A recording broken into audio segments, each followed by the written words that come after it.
to get our employees back. I want to make him look bad. I got to get. It's going up the mountain. I don't know. Sorry. He said he.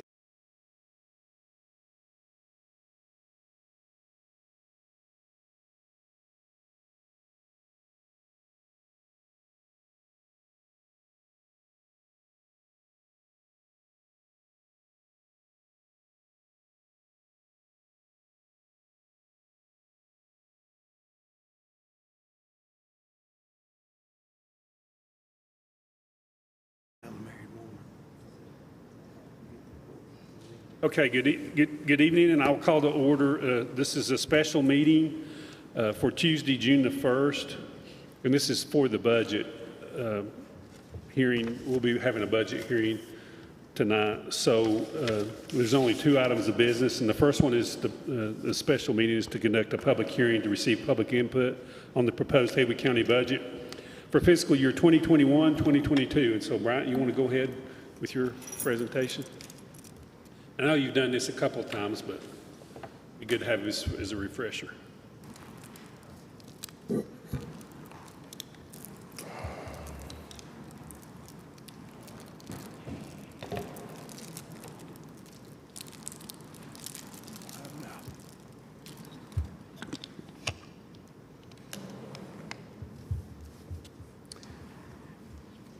Thank you, Mr. Chairman, Commissioners. Like Chairman said, you've seen this a couple of times. I've pared it down just a little bit. I think this will probably be your third time seeing most of this, so we'll just jump in there. General fund revenue is a little over $84.3 million. This represents an increase of $2.8 million or 3.5% in the general fund. Property tax is our largest component of revenue. This budget, the budget as I presented, includes about $44.8 million in property tax, increase of $3.9 million, and is based on a tax rate of 53.5 cents, down from 58.5, a nickel reduction. Also, the collection rate is increasing for next year from 96.35 to 97.39. You'll remember in current fiscal year, we lowered our collection rate because we didn't know what would happen with COVID. Our collection rates continue to outperform the trend, so we're comfortable with 97.39. The variance between the rate I recommended of 53.5 and the revenue neutral rate of 50.78 cents is basically 2.72 cents. That yields an increase of $2.4 million. And you'll see through the presentation, this covers the cost of implementing the classification and pay study. For some perspective, tax rate of 53.5 cents actually generates, or it costs the homeowner about $27.20 more per year per $100,000 value compared to the revenue neutral rate of 50.78. In other words, a house that's assessed at $500,000 would pay an additional $136 in county taxes. A house valued at $250,000 would pay an additional $68 per year in county taxes. Any questions on the property tax? Another big portion of our revenue is the motor vehicle tax. We have a total of $3.6 million budgeted. It's a decrease of $338,000 from last year. Remember, when we lowered the rate, it affects our revenue, and this is a reduction of that $338,000. Our total tax base for vehicles actually increased from $627 million to $695 million, but the adjustment in the rate is the reason we have a decrease. Sales taxes are another large portion. In the general fund, we have $12.5 million budgeted. This looks like a decrease compared to the adopted number, but as I said at the last meeting, we've changed the way we account for sales tax for the community college and the school district. We've set up separate debt service funds for both the college and the school district, so their sales tax earmarks will actually flow into those funds, so we segregate their revenue from the counties. Overall, we have an increase of about 2.5 million. I'm sorry, we're up 15% year to date. And when you control for the schools and the college sales tax, we have a total of 18.8 million, or an increase of about 38% over current year. But remember, current year we lowered our revenue estimates for sales tax because we didn't know the impact of COVID. So overall, it looks like a huge increase, but it's basically our projection for the end of the year plus 4% natural growth. I think 4% gets us back to more of a natural growth of sales tax. I don't think we could expect to see 15% growth in sales tax like we have this year. Any questions on sales tax? Hey, Brian, I was just curious, how much does a community college collect every year in the quarter cent in sales? I was just curious. If you just had a rough idea, you don't have to give me the exact dollar. So the college sales tax is about 2.4 million for next year, and the school districts is 3.8 million for next year. And both of those pay their debt and their capital allocations.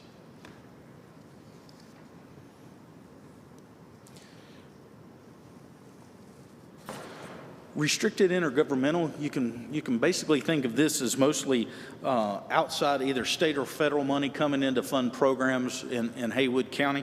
Most of this is for health and human services, either on the DSS or the health side. This represents an increase of $979,000. About 60% of the growth in that $979 is for either health or DSS, but we also have about $393,000 budgeted from Clyde as a revenue because they are reimbursing the county for the police services within town limits. That was a program I think we set up in December or January, so this will be the first full year of budgeting those revenues. Sales and service, this is only an increase of 6,108. Most of this is related to ambulance service. FY21, we saw a decrease just because a lot of our EMS calls dropped.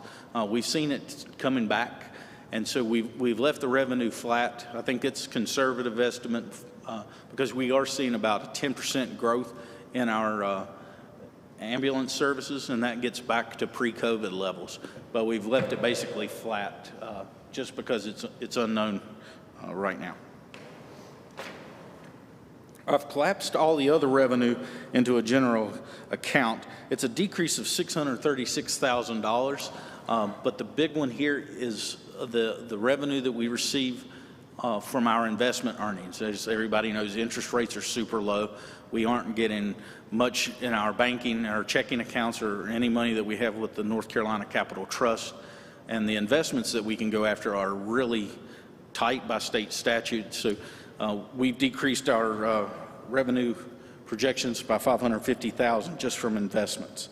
Also in this category is occupancy tax, beer and wine tax, some PILT funds. So it's sort of a catch-all slide. That is kind of a quick summary of revenues. Does anybody have any questions before we start with the expenditures? Okay. Overall, the general fund expenditures will increase $2.2 million. This represents about a 2.59% increase. Also worth noting, the budget as presented reduces requests by about $4.5 million. So we cut a lot to get to that level. Public safety is the largest increase. It's $2.6 million. Health and Human Services up $434,000. General government, an increase of $579,000. Central service, an increase of $141,000. Economic and physical development, an increase of $67,000. Cultural and recreational increases of $99,000. Education shows a decrease of $989,000, but keep in mind we moved the debt and the capital out of the general fund to those funds I mentioned earlier for sales tax. So, and school operating is actually down about $149,000, but our per pupil funding is up. The schools and the charter school both lost students, and we fund per pupil, so the total amount is decreasing, but the per pupil funding is up 2.75%. And that's an agreement. This is the second year for that new formula we have with the schools, and we'll have 2.75% again next year. On the college operating, it's up 3% or $90,000, and this is the second year that we've increased funding by 3%. Questions about the function or classification funding? We had a total of 21 positions requested by departments. The budget that I presented included funding for 10. 6 were for the telecommunicators that we pulled out of FY21 because of COVID, but we knew we needed to get those positions back in. We also have 4 for Health and Human Services. We have a public health nurse for communicable disease, environmental health specialists. I think many are familiar with the issues we're having in environmental health and getting timely applications processed, an income maintenance worker for the social services side, and a paralegal for the lawyers at DSS. Keep in mind we did have 2 animal service positions we added in April. They aren't in the budget, but funding for their positions is in FY22. I'll mention real quickly the 6 telecommunicators we've structured to where we didn't bear the full cost of those positions in FY22, but outlying years, those will be about $348,000 in FY23. The positions at social services and the health department will be about $224,000, and of course the animal services will be about $102,000. So all those are about a recurring cost of $674,000 in outlying years. Employee compensation, I guess this is actually what's really driving the cost.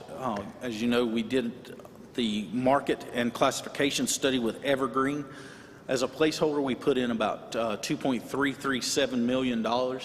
We have gotten some tentative figures back from Evergreen, but nothing's changed since the last time I talked with you. We're still waiting to get those numbers from them and sort through those for a plan to get employees to market. The original, the tentative number is we're off market about 12.5%, but we have to do a little bit deeper dive on that. The budget also includes funding of merit and COLA. We have funds in for the COLA starting the first full pay period in July, as well as merit, the first full pay period in July. My hope is that we get the data back from Evergreen, we get to comb through it and sort it out, and that we can implement it the first full pay period in October, or if best case scenario, October 1. But that's kind of the approach that I would recommend. We also have funds in for the Christmas bonus, continues the funding of longevity, 401k, and another big driver was the increase in health insurance from $16,200 per person or per employee to $17,500. Any questions about those? At the last meeting, I talked about the cost of turnover. I don't know if you would like to hear those figures again. A deputy, when we lose a deputy, it costs about $24,000 in turnover.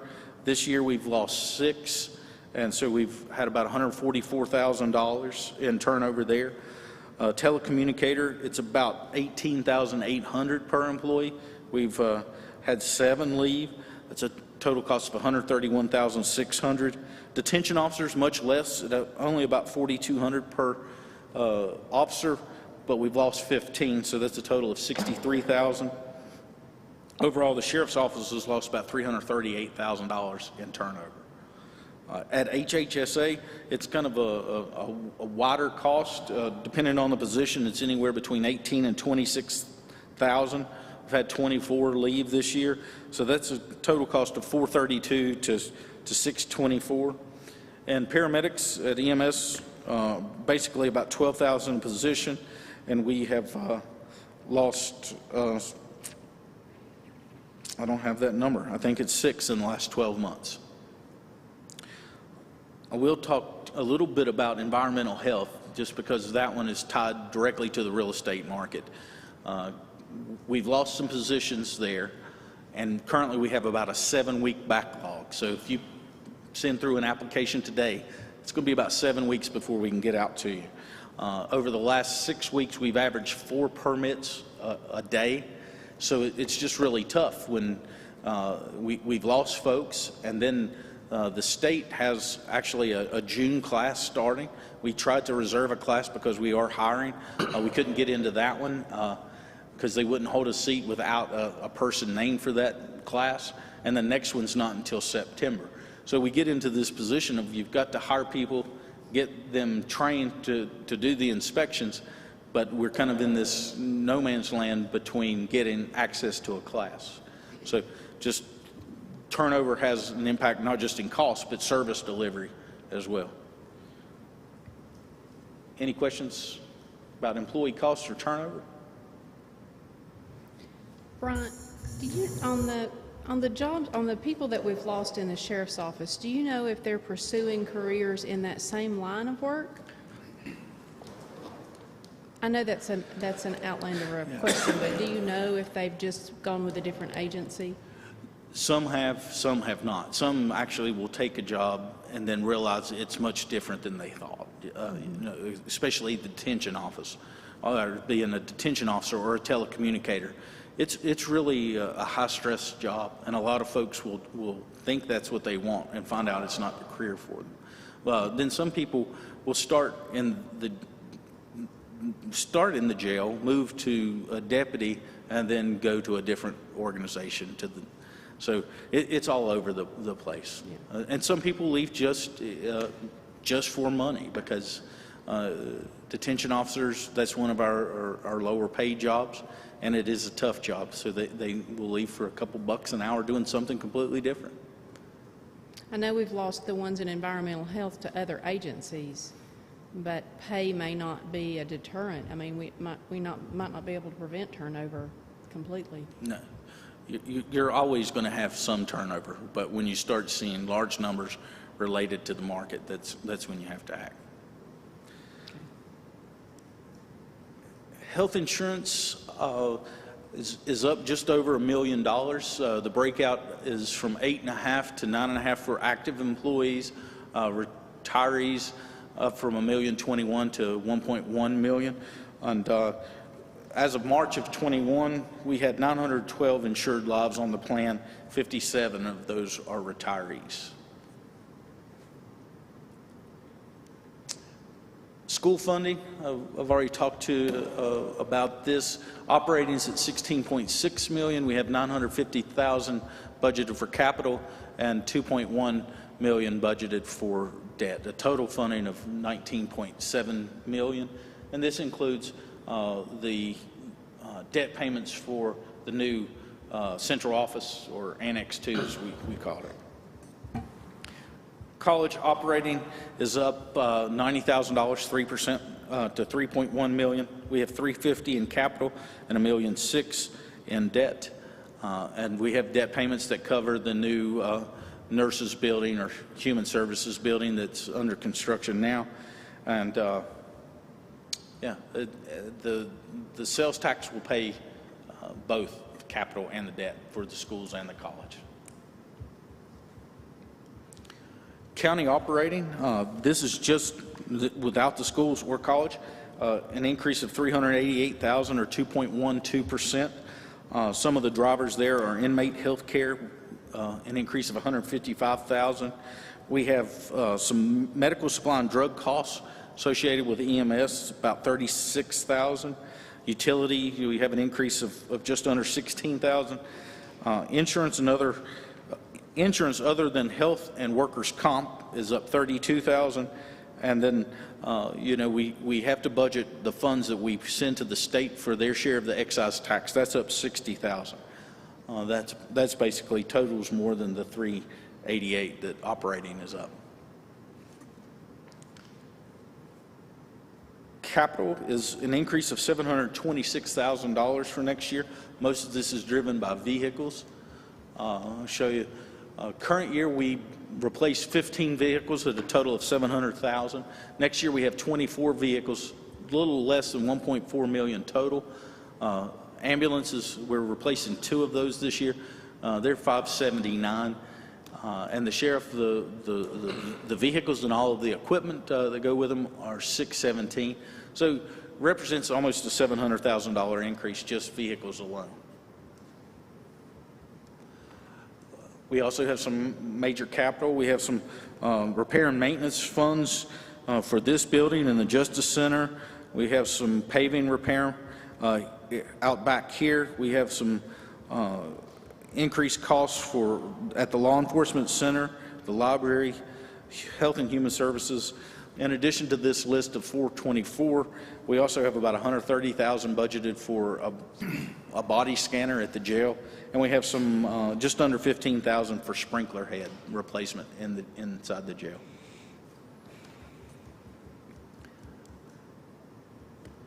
I should have shown this at the last meeting. This is our existing debt. As you can see, this is I only went to 2036 because it gets flat and stays there for the next few years.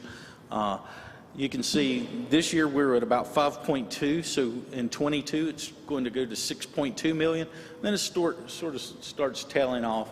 By 27, 28, it's just over $1 million. This is a very healthy debt profile. Well within the legal margins that the LGC requires. I think it shows that we're managing the debt fairly well, and this includes both debt for the college and the school district in that number.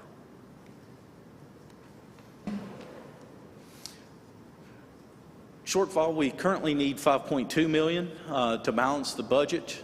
Comparatively, we use $6.48 this year. We have about $2.1 million in capital or capital outlay, and that leaves about $3.8 million that you could be viewed as recurring. But I think our departments do a great job at not spending everything budgeted, and we have been conservative in our revenue projections. So I can stand on June 1st and tell you that I don't think we'll spend it all, and that's my hope. But I don't think that it's unreasonable. We have a strong, healthy fund balance, so $5.9 million out of fund balance doesn't cause me too much heartburn. In addition to the general fund, we budget several other funds. We have internal service fund for health insurance. It's $11.7 million. Workers' comp, it's a big increase of $350,000, total of $706,000. 911 fund, basically all comes from the state, $465,000.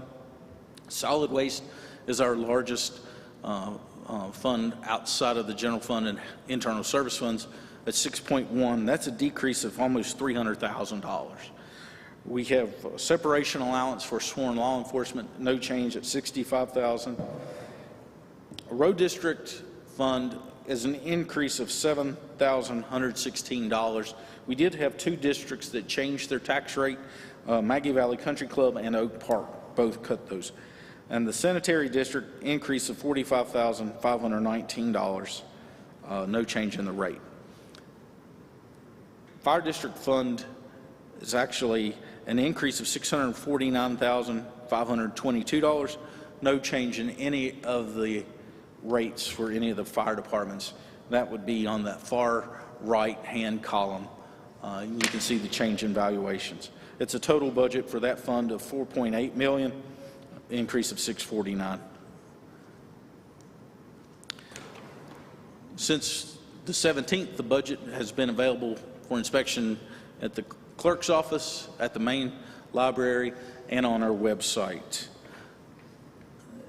Next steps after tonight's public hearing, you may consider adoption at the morning meeting on June 7th, and if we can't get a budget adopted, then we can fall back to June 21st. I think that's the evening meeting. Be glad to answer any questions you may have, Mr. Chairman. Okay. Any questions for Brian? I don't have any questions, but I did have a comment as far as the community college on the debt service for the nurses building. The Haywood Health Foundation is paying for that. Correct, and that's true. That we have revenue of $411,000. Thanks for pointing that out. Okay. Yes, sir. I just wanted to. That's That's good. I should have said that. Thank you. It's okay. I'd wanted to make sure that we didn't get in trouble by not saying it. How about that? Along those lines, Haywood Community College is a great value for our citizens in the county. Gives our high school kids and other people a chance to go to a stepping stone for a 4-year education, gives them an opportunity to get a 2-year associate's degree and get their education headed in the right direction. So I think it's a great value. It's something that all the county people can utilize, and I'm proud of what they're doing over there right now. And the Haywood Healthcare Foundation, that money is actually the money that was when Haywood County Hospital sold. That was put in a pot, and Haywood Healthcare Foundation manages that. Is that correct? That is correct. Yeah. So again, that's a good way that our that's a good way that our county people. I know my parents back in the 70s, they were involved with the fund drive to build Haywood County Hospital, and so that money is Haywood County folks' money, and it's set there. It's coming back. You know, I see it coming back from 45 years ago. I can remember those days when we needed to build a new hospital. I know Chairman Inslee can and others here, but you know, that money, it was raised, and it is basically Haywood County taxpayers' money, and I'm glad to see it being utilized in that medical services building. It's a great asset to this county and this whole region. It provides medical training, gets people in a position to go into the job force in that field and in education. So, you know, I just can't say enough about Haywood Community College. So we can keep funding that, and the high-tech center. It's a great asset. It's a great asset for our jobs and to draw people here. That's, you know, looking to train their employees.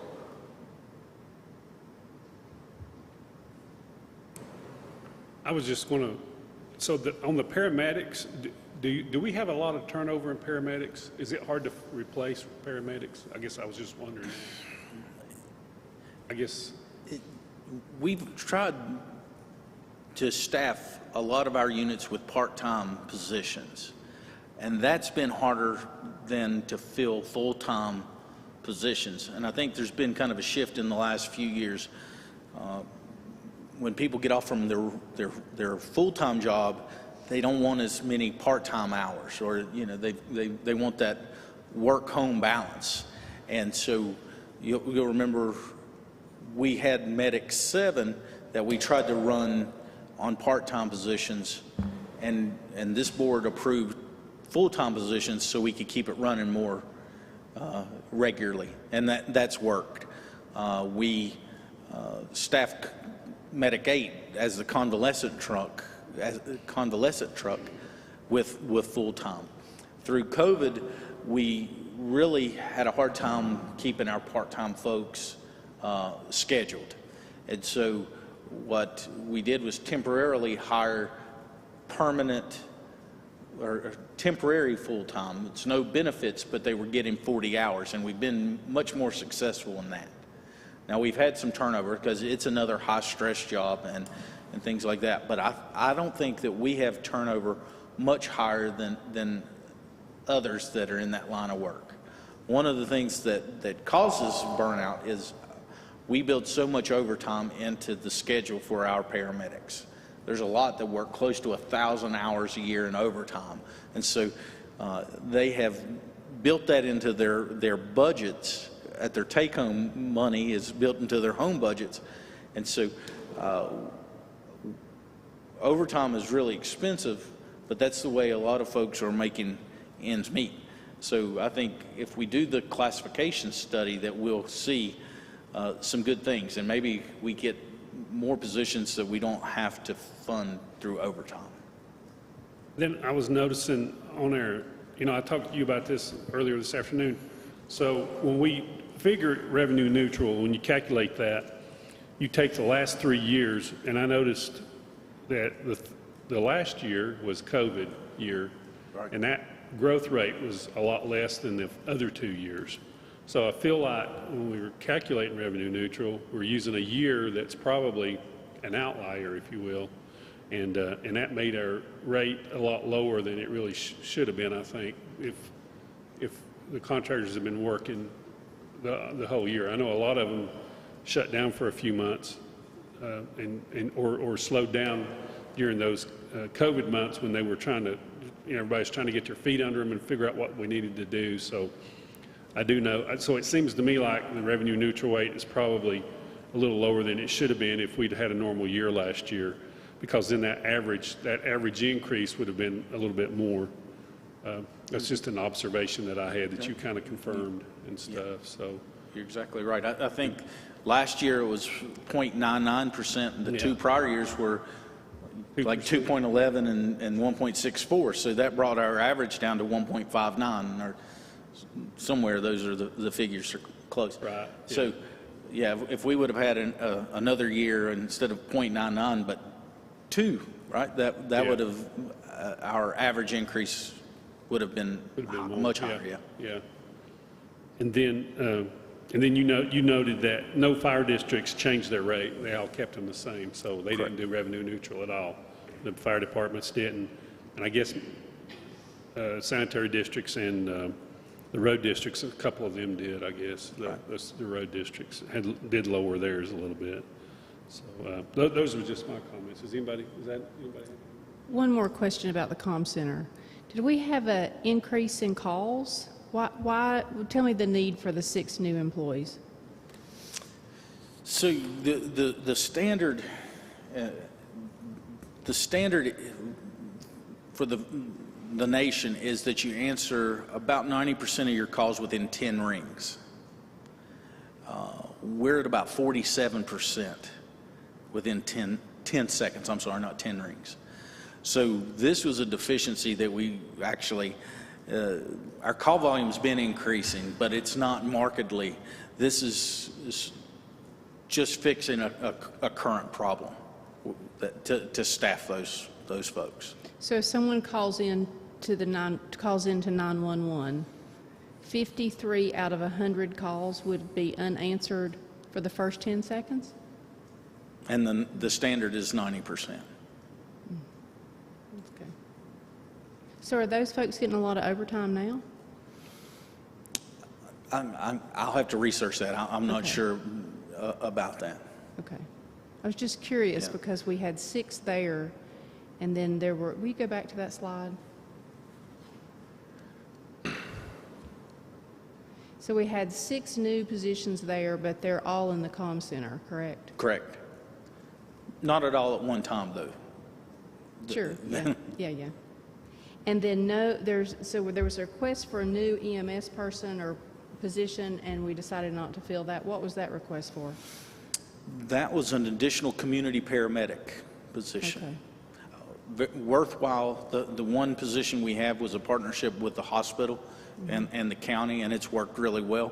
And that's one that kind of hurt to cut because it cuts down on ambulance calls and it cuts down on visits to the ER. So, that's a position that I think takes workload off of 2 different places. Brian, just refresh my memory, but from my sitting down with you one-on-one, those 6 positions at the call center, some of that cost is also, some of that's absorbed by buying a new console. We're actually adding more people on the telephones. I mean, we're having to buy the hardware, the console, all the electronics to add one more seat, right, or 2, whatever that entails. I think we covered that. Is that correct? Correct. So that should cut down on that response time on answering the call by naturally having more people answering telephones. I think it will make a major improvement in how quickly we answer the call. And that's the first line for public safety. If we answer the call and get it dispatched, that cuts down on your response time. So it's critical that we get it correct. This is something that came from our Southwest Commission meeting, but I know from memory that the 7 western counties, that we have an aging population. And as far as local governments, county managers are concerned, moving forward, we have to compensate for that. I think 6 out of 10 people 65 years and older Naturally, Macon and Jackson, they have some retirement communities in Clay County, but our county also is getting an aging population, and those calls are going to progressively go up, probably just by, you know, the nature of the populace, so the aging. So that's something I know last year there was a lot of discussion about doing this, and we didn't. Yeah. And so. And you'll remember the study that Steve Allen did on our EMS services. That was one of the components, was the demographic study. And we lost student population, the schools and the charter school, but we haven't lost total population. It is in that retiree, and just by the process of aging, EMS becomes more important. You know, remember that study actually showed that besides the bases that in addition to the bases we have now, that we need to think about one closer to the center of the county to help that response time.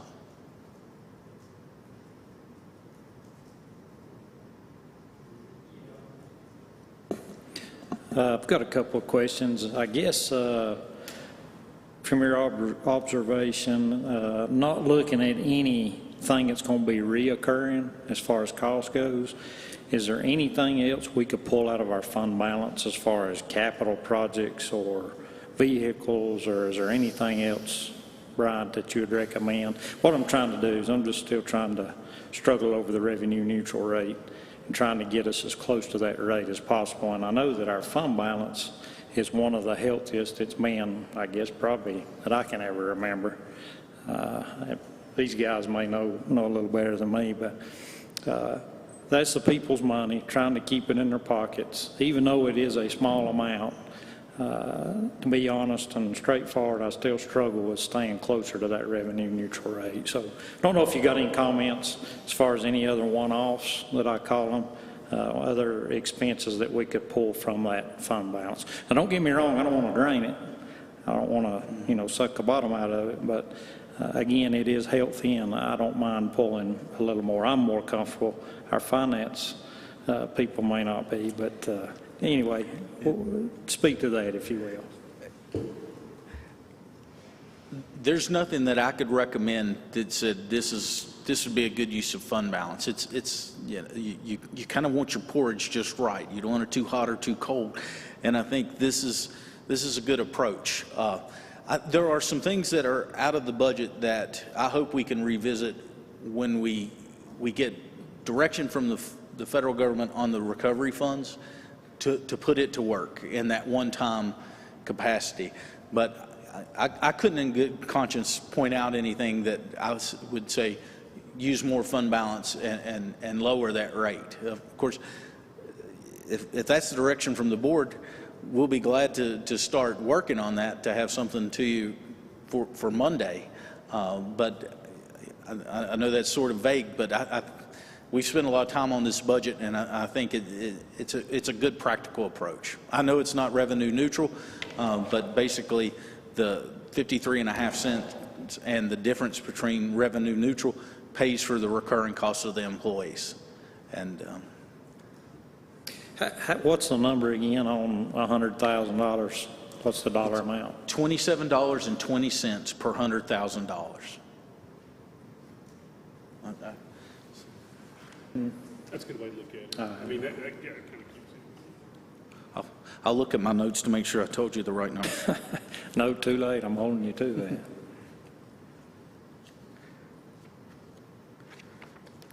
Yeah, 2720. 2720. That's off of $100,000. Yeah, so a $250,000 house would be $68 more in taxes.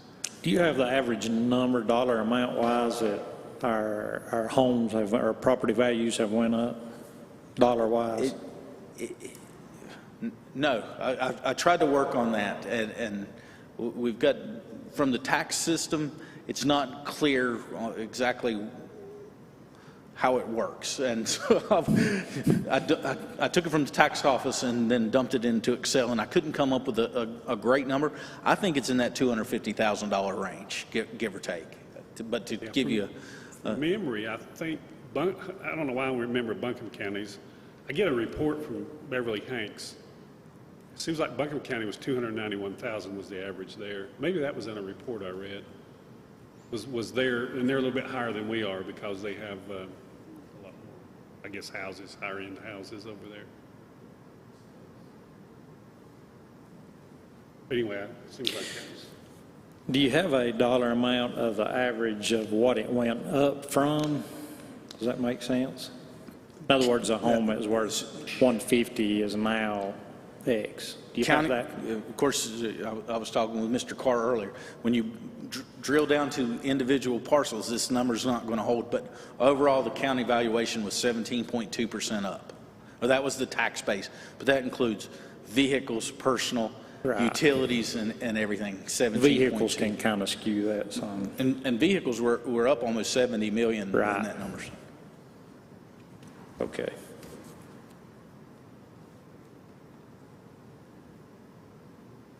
We don't usually get hit with 2 ambulances per year. I mean, I don't remember that last year. This is kind of an anomaly that we're having to do 2 in one fiscal year, right? Right. 13 other vehicles. Seemed like last year was 10. We're up 3 from last year. Does that sound right? Yeah.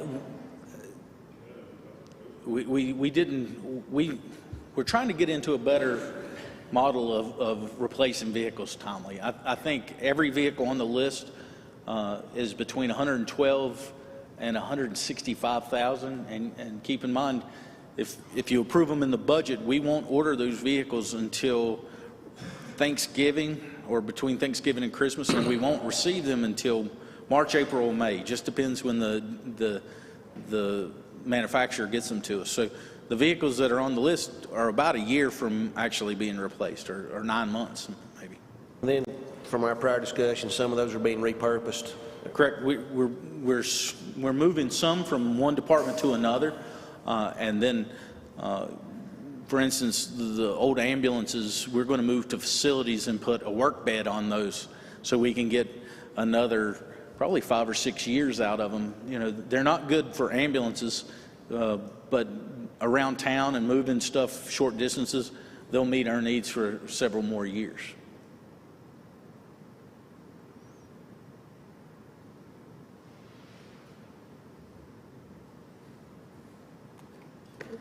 Kevin?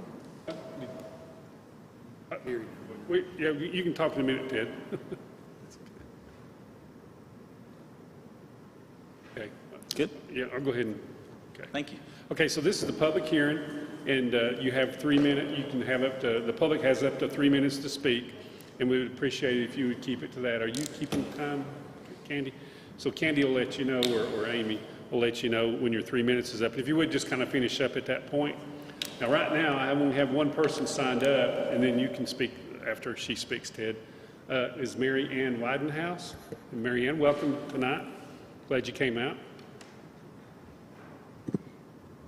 Thank you. I'm coming from the perspective of someone with mental health concerns. I am currently the president of the local affiliate for the National Alliance on Mental Illness, and I'm also chair of the Consumer and Family Advisory Committee, the Western Regional Consumer and Family Advisory Committee for VIA Health. And of course, the VIA Health catchment area as of today is going to change a little. As a member of NAMI, National Alliance on Mental Illness, there are several messages that NAMI wants to share, that I want to share with you. One is early intervention. Early intervention with children and youth is so critical, especially coming out of this pandemic. I have 2 children who are now adults who had very early onset of mental health conditions. They're very fortunate that I searched and searched and searched for help for them. They still have them. With one was a drug experimentation, the other suicide was always on the table for her. The other is decriminalization of mental illness. I know our detention centers and our prisons have become the default mental health facilities. Most of the people in there have behavioral health challenges. And I would like to see more resources poured into formal supports and more efforts on informal supports. Formal supports are those like doctors, nurses, therapists, those kinds of things. Informal supports means destigmatizing people like myself who have a mental illness or a substance use disorder, and frequently those go together. Been there.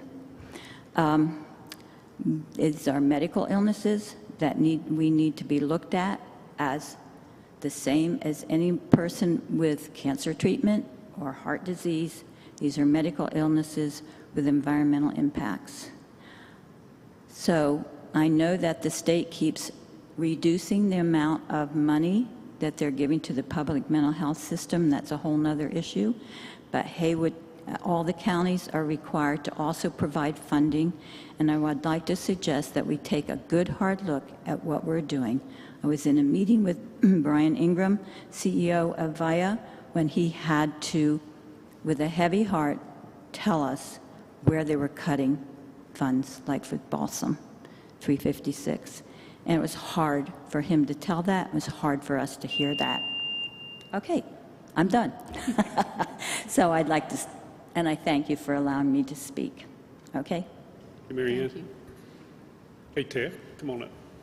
Welcome. Appreciate you coming out tonight, Ted.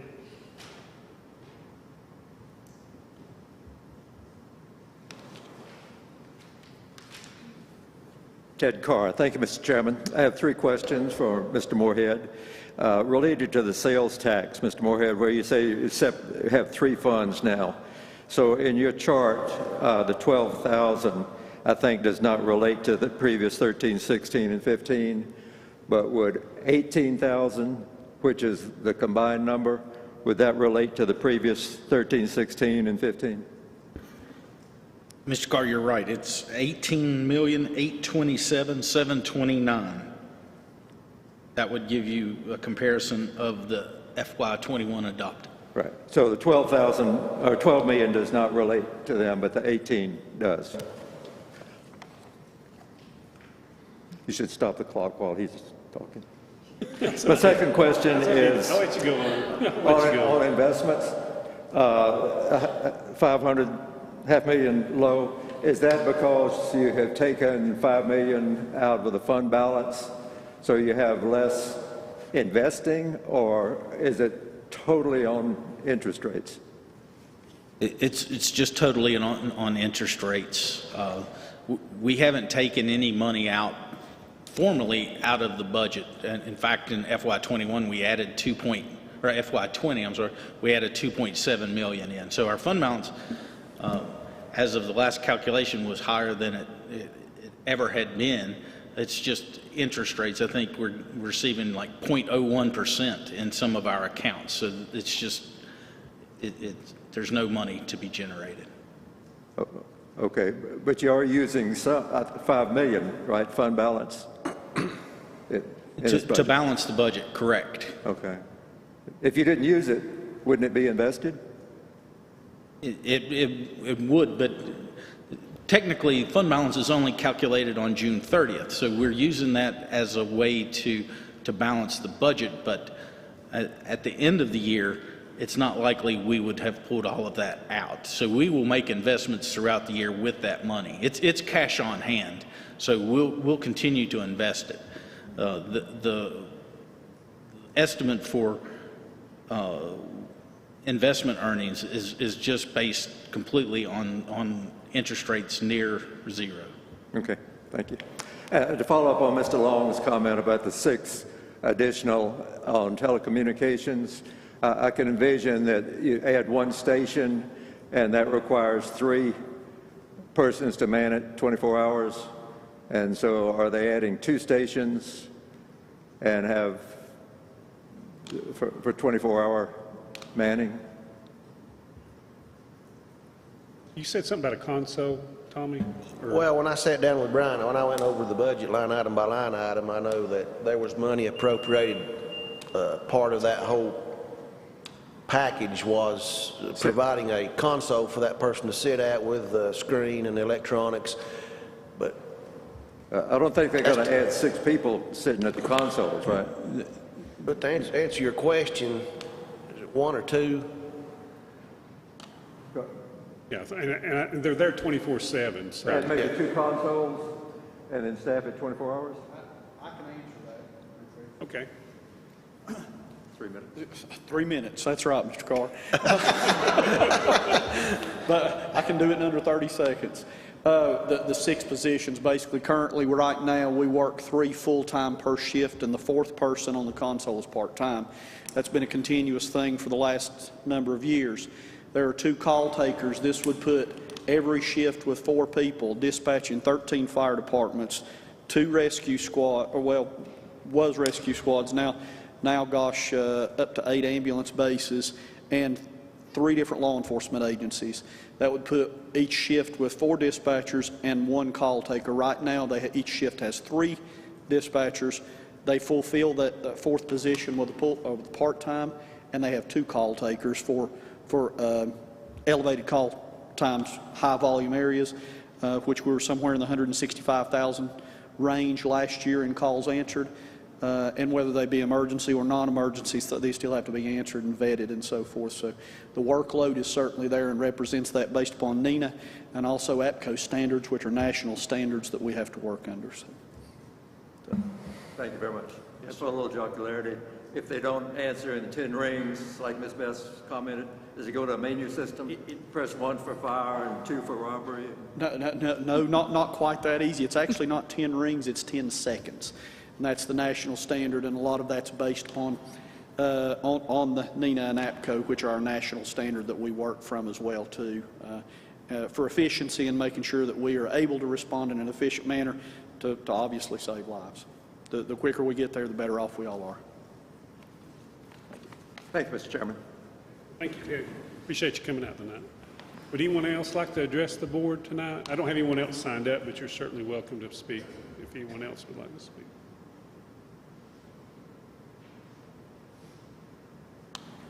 Seeing no one, I'll close the public comment period. Appreciate y'all coming out. The other item we need to take care of tonight is, in addition to the public hearing on the budget, a discussion will be held on conducting a public hearing on June 21, 2021 at 5:30 p.m. in this chambers regarding proposed ordinance amendments in compliance with Chapter 160D. And Frank, oh, there you are. Okay. Go ahead.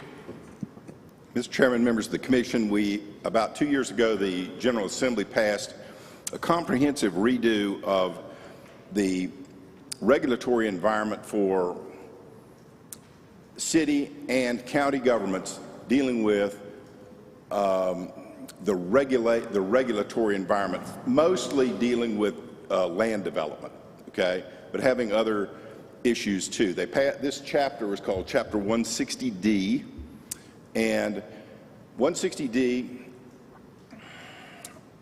made every local government, whether a city, town, or county in the state, go through their ordinance stuff, all of their ordinances, and conform the procedures, not really the substance, but the procedures of those local government units to conform to this Chapter 170D rules. For example, some local governments didn't have consistent conflict of interest rules. If a planning board or a zoning board, we don't have a zoning board, but a planning board or even the county commissioners were voting on something that had to do with a variance, that had to do with anything having to do with that, the local ordinances didn't have a consistent definition of the board members' conflicts of interest, and a procedure for them to be recognized as a conflict of interest, and then the board member not being able to vote on it. Okay, so they just imposed a standard definition of conflict of interest, and they said plug that everywhere you're going to have a board making a decision about something. Almost always that's an appeal. Okay, but they also did other things too. Anyway, the result of all this is the dullest possible subject for anyone except a real estate lawyer like myself. But the point is that I've gone through our ordinances and identified the conforming changes that we have to make to our ordinances. There's a bunch of them in our subdivision ordinance. There's a bunch of them in some of our ordinances that deal with land use, junkyards, subdivision regulation, all of that. All of those have to be brought into conformity with this Chapter 160D. And so I've prepared, I'm in the midst of finishing up right now, a review of every one of those chapters, every one of those sections of our local ordinances, and making conforming changes. Before those changes can be enacted, we have to have a public notice, published twice in the paper. We have to publish them on our website and make copies available here at the county administration, and then allow a public hearing for comments on those changes to the ordinance. Again, I can't imagine anyone except real estate lawyers being interested in this, but you all will be interested in it too because you have to vote on it. And then that's what we're going to do. So we're going to have the announcement will be for a public hearing, which is, it'll be in the paper. There'll be 2 publications in the paper about it. I'll have published on our website each of these marked up sections of our ordinance, showing the deletions, showing the replacements, showing the adds. There's a few adds in a few places. So, and then we'll have a public hearing. What's the date of the public hearing? We just said that. June the 21st. June the 21st? June 21. Okay. So June 21, there'll be a public hearing, and then people can, you know, maybe a real estate lawyer will come and comment. Nobody else will. The surveyors will have something to say about it because it has a little something to do with surveyors and planning people, that it has something to do with them, you know. But aside from that. Frank, will you have us a document showing the changes? Oh, yeah. But I'm not quite finished with it. But we'll have the Well, you got 2 weeks, you got 3 weeks. Well, I know, but we got to publish I'm going to publish all the changes. I'll give you lawyers call it a redlined version. It shows the deletions and the adds, and you know, there's about 3 or 4 chapters, 3 or 4 sections of your ordinances that have, you know, a pretty fair number of changes. There's 5 or 6 maybe that the only change they're going to have is, instead of referring to Chapter 153A of the general statutes, which applies to county governments, it'll be replaced with a reference to 160D, the new general statute. Anyway, yes, you'll have plenty of comments and plenty of time to look at those changes in time. Yeah, and they'll be published on our website and for y'all too, of course. And then we can, these are just my pass at all this stuff. If you get to it, obviously you can make other changes too, but these are really just intended to bring us into conformity with 160D. And 160D goes into effect whether we do anything or not, but it'll be very confusing to administer if we don't make these conforming changes. It's just a real important thing from an administrative point of view, especially in land development. Yeah, we need to match what the state says for sure. Yeah, well, it's one of those unfunded mandates. Yeah, that's right. The state makes a change, says, okay, you guys take care of it. We are. Thank you. Okay, thanks, Frank. Okay, Brian, I had one question on Ms. Widenhouse's comments. Shelley Foreman's coming, didn't she come into the next meeting? Did I? That's the plan. I think Okay. she'll be here on the, I don't want to say it's the next, I think it may be the 21st. The 21st meeting, yeah, the 21st meeting. So I was wondering, I would like to see, because I know that the state has cut mental health funding, can you ask her what they were funded at 10 and 20 years ago? You know what I'm saying? Or something that's just handy. I don't want her to dig up a bunch of stuff, but I would like to know how much the state has cut mental health, because I know Kirk and I have been on this board for a long time. And for the last several years, a decade or more, I've only heard of cuts to mental health. And it seems to me like that needs to be going in the other direction. And I would like to know what the impact is dollar-wise. Maybe not for our, if she doesn't have the county, she's probably got the region or something where we can see, well, we used to get this much and now we get this much. And I think that would be good for the community. I'd like to know, and I think the community would like to know. And then, because when we talk to our state legislators about this, I don't know what those numbers are. It used to be this, and now it's this, and this has been cut. And do y'all not see the need for more mental health, and stuff? So, but I'll make sure that's part of our presentation. okay, all right, thank you. That's the only two things we can do tonight. So, but I probably will not be here Monday. If you go ahead and vote on it, I think Bryant's probably arranged for me to call in at least when we're doing the vote. But I just want to, one, thank Bryant and the staff for preparing the budget. And also, I thought it was well thought out in the fact that, I've been on the board for several revaluations, and honestly, the last thing you want to do on a revaluation is go revenue neutral, because all of a sudden the next year in the budget you go, oh my goodness, we've got to raise the tax rate, and that's the last thing anybody wants to hear. So if you're ever going to adjust your budget to where you need additional revenue for some purpose, you usually do it in a revaluation year, and it affects different people depending on how their values have changed. This year, we've had a year where we have, or at least we've had several years where we have set aside different raises and increase in pay for our employees. And I think this year we're certainly faced with a year that we need to start increasing their pay. We're going to have the study that comes out that probably indicates that they will need to receive more pay. And then plus you have not just competition from other counties, we have competition from every facet of the workforce at this point in time, pulling other people away. You drive by Giles and they've got not only the stimulus that the government pays, but they'll give you a stimulus to come work there. And so that's the battle that we're facing in trying to keep good employees.